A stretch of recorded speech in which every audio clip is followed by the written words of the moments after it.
Hola, nosotros somos el equipo 3 en la materia de Economía en el Centro Universitario de Ciencias Económico-Administrativas de UDG. Estamos compuestos por Juan Santillanes, Angélica Jauregui, Mariana Castolo, Ulises Álvarez y María Fernando Garrio. Y en este video les hablaremos sobre cómo se obtiene la curva de demanda de un individuo a partir de las decisiones de consumo que toma cuando se enfrenta a una restricción presupuestaria. Para mostrar gráficamente estos conceptos, suponiendo que solo hay dos bienes, alimentos y vestidos, y nos basaremos en el enfoque de la maximización de la utilidad, donde los consumidores eligen la cesta de mercado que se encuentra en la curva de indiferencia más alta que toca la recta presupuestaria del consumidor. Y bueno, en esta gráfica podemos observar el efecto de las variaciones del precio. Una reducción del precio de los alimentos, sin que varíe la renta ni el precio del vestido, lleva a este consumidor a elegir una cesta de mercado diferente.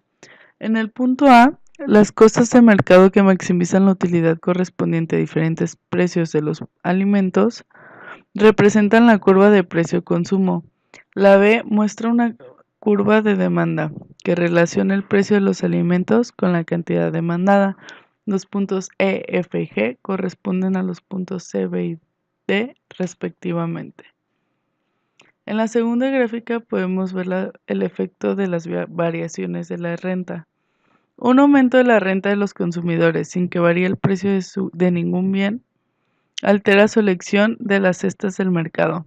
En la parte A, las cestas de mercado que maximizan la satisfacción del consumidor correspondiente a distintas rentas representan la curva de renta-consumo.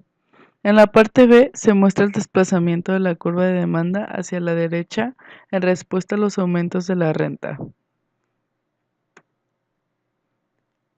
Ahora hablaremos de un bien inferior. Como lo muestra en la gráfica, un aumento de la renta de una persona puede provocar una reducción del consumo de uno de los bienes que compra. En este caso, la hamburguesa, aunque es un bien normal entre A y B, es inferior cuando la curva de renta-consumo se vuelve hacia atrás entre B y C. En la curva de Engel podemos observar que las curvas relacionan la cantidad consumida de un bien de la renta. En el punto A, los alimentos son un bien normal y la curva de Engel tiene pendiente positivo. Sin embargo, en B, las hamburguesas son un bien normal cuando la renta es inferior a $20 al mes y un bien inferior cuando es superior a $20 al mes. En la primera gráfica podemos observar el efecto renta y el efecto sustitución, que es un bien normal. En la primera gráfica se observa el descenso del precio de los alimentos. Produce un efecto renta y un efecto sustitución al punto C de la recta presupuestaria. Cuando baja el precio de los alimentos, el consumo aumenta en A1 a A2 al desplazarse el consumidor a B. El efecto sustitución A1E, correspondiente a un movimiento de C a D, altera los precios relativos de los alimentos del vestido, pero mantiene constante la renta real, o sea, la satisfacción. El efecto renta EA2, correspondiente de un movimiento de D a B, mantiene constantes los precios relativos, pero aumenta el poder adquisitivo. Los alimentos son un bien normal porque el efecto renta EA2 es positivo. En la segunda gráfica podemos observar la curva de demanda de la pendiente positiva, el bien Giffen. Cuando los alimentos son un bien inferior y el efecto renta es suficientemente grande para ser superior al efecto sustitución, la curva de demanda tiene pendiente positiva. El consumidor se encuentra inicialmente en el punto C, pero tras el descenso del precio de los alimentos se desplaza a B y consume menos alimentos. Como el efecto renta A2-A1 es mayor que el efecto sustitución de EA2, el descenso del precio de los alimentos provoca una disminución de la cantidad demandada de ese bien. La demanda del mercado. Aquí veremos la obtención de una curva de demanda en el mercado. La curva de demanda del mercado se obtiene sumando las curvas de demanda de los consumidores de A1, de B y de C. La cantidad de café demandada a precio por el mercado es la suma de las cantidades demandadas por cada consumidor. Por ejemplo, a un precio de $4, la cantidad demandada por el mercado, o sea, 11 unidades, es la suma de la cantidad demandada por A, ninguna unidad, por B, 4 unidades y por C, 7 unidades. Aquí podemos observar la elasticidad de la demanda. La demanda se clasifica en 3 tipos de elasticidad: inelástica, unitaria y elástica. Si la demanda es inelástica, esto quiere decir que si sube el precio, la demanda aumenta, y si baja el precio, la demanda disminuye. En dado caso que la demanda sea unitaria, si sube el precio, la demanda varía, y si baja el precio, la demanda no varía. Y si llega a ser elástica, si sube el precio, la demanda disminuye, y si baja el precio, la demanda aumenta.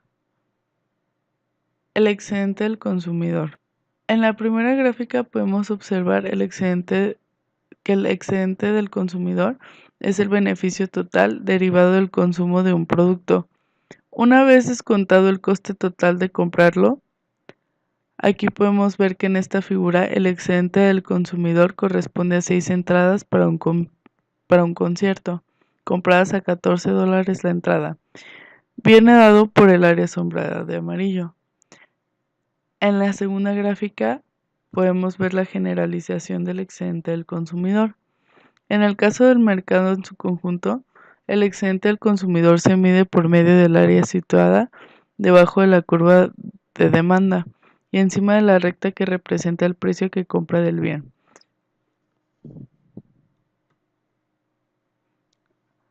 La externalidad de redes. El efecto de arrastre. En la primera gráfica podemos ver que el efecto de arrastre es una externalidad de red positiva, en la que la cantidad que demanda un individuo de un bien crece en respuesta al crecimiento de las compras por parte de otros.